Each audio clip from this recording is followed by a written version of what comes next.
അതന്നെ അമ്മ, ആ ചേച്ചി ഡ്രസ്സൊക്കെ പാക്ക് ചെയ്യുന്നേ, അമ്മ പൊക്കോളാൻ പറഞ്ഞോ? ഇനി ഈ ജോലിയെല്ലാം ഞാൻ തന്നെ ചെയ്യണ്ടേ? അത് സാറില്ലടാ, ഇനിയിപ്പൊ അമ്മയും കൂടെ സഹായിക്കാം. മോളെ, ഞാൻ അതൊക്കെ വെറുതെ കാണിച്ചാൽ എനിക്ക് മോള് എൻ്റെ ഗൗരിമോളെ പോലെ തന്നെയാണ്. ചുമ്മാ ചേച്ചിയെ ദേഷ്യം പിടിപ്പിക്കാൻ വേണ്ടിയിട്ട് ആണ് ഞാൻ അങ്ങനെ കാണിച്ചത്. എനിക്കും അച്ചായനെ സ്വന്തം അച്ഛനെ പോലെ തന്നെയാണ്. എനിക്ക് വേറെ ഒന്നുമില്ല അച്ചായ.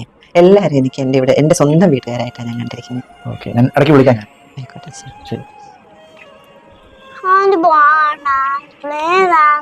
ആന്റിക്ക് പോവാതിരിക്കാൻ പറ്റുമോ?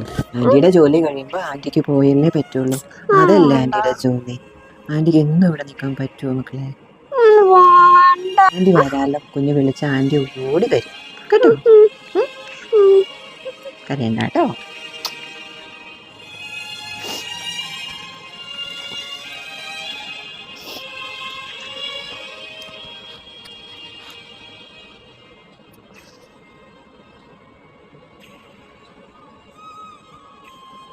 ഒരു യാത്ര പോലും പറയാതെ മക്കളെ പോയെ. ആ ചേച്ചി ഭയങ്കര വിഷമത്തിലാ അമ്മ പോയെ.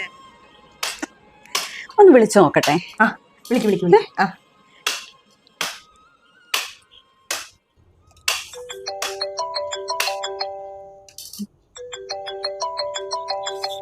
ചേച്ചി വിളിച്ചായിരുന്നു. ചേച്ചി എനിക്കറിയാവുന്ന ചേച്ചി എന്നെ വിളിക്കുന്നു. ഞാൻ ഇവിടുന്ന് എങ്ങോട്ടും പോകത്തില്ല, ഇവിടെ തന്നെ നിൽക്കത്തുള്ളൂ. എന്നെ തല്ലി ഓടിച്ചാലും ഞാൻ പോകത്തില്ല.